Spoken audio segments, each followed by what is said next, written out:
အကောက်ကြံတတ်တဲ့အမျိုးသမီးဟာတနက်ကိုဆွဲထုတ်ပြီးအပြစ်မဲ့တဲ့မိန်းကလေးစီချိန်ရွယ်လိုက်ပါတယ်ထိုမိန်းကလေးတယောက်ကြောက်လန့်တကြားနဲ့ဒူးထောက်ပြီးအသက်ချမ်းသာပေးဖို့တောင်းပန်လာလိမ့်မယ်လို့သူမထင်နေခဲ့တာပါ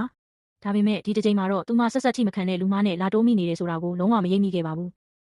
အပြစ်မဲ့တယ်ဆိုတဲ့မိန်းကလေးကပနက်လာတဲ့လှုပ်ရှားမှုတစ်ခုနဲ့တင်တစ်ဖက်လူရဲ့တနက်ကိုလေထဲမြောက်တက်သွားအောင်ပုတ်ထုတ်လိုက်ပြီးချက်ချင်းဆိုသလိုပဲသူမရဲ့ကိုယ်ပိုင်တနက်နဲ့ပြန်ချိန်ရွယ်လိုက်ပါတော့တယ်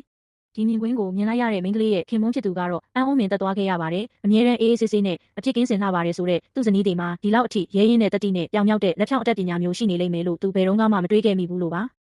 ဒါပေမဲ့သူမသိတာတစ်ခုကတော့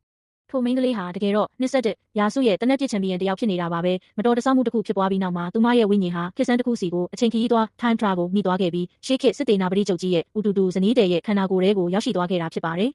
တကယ်တော့ထိုစစ်တေနာပတိချုပ်ရဲ့ဇနီးတွေဟာခင်ပွန်းဖြစ်သူနဲ့ကွာရှင်းကျင်လွန်းလို့တေချင်ရောင်ဆောင်တဲ့ပြဆက်တစ်ပုဒ်ကိုဆင်နွှဲခဲ့တာပါဒါပေမဲ့သူမရဲ့ဟန်ဆောင်မှုကအသက်ဝင်လွန်းသွားတဲ့အတွက်လူတွေကသူမအမှန်တကယ်တေဆုံးသွားပြီအထင်နဲ့